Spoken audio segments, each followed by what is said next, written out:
efluentenglish.com. Walk and talk. Look! There's a feather. It's a bird's feather. In English, we have an expression. Birds of a feather flock together.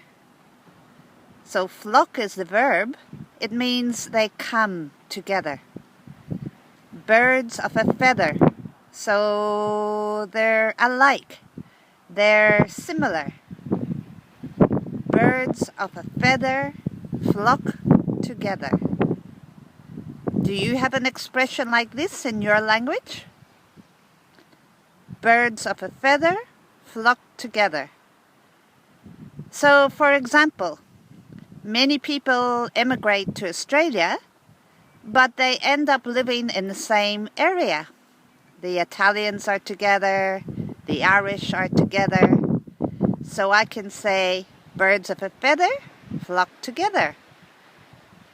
They could be good people, they could be bad people, but they have something in common.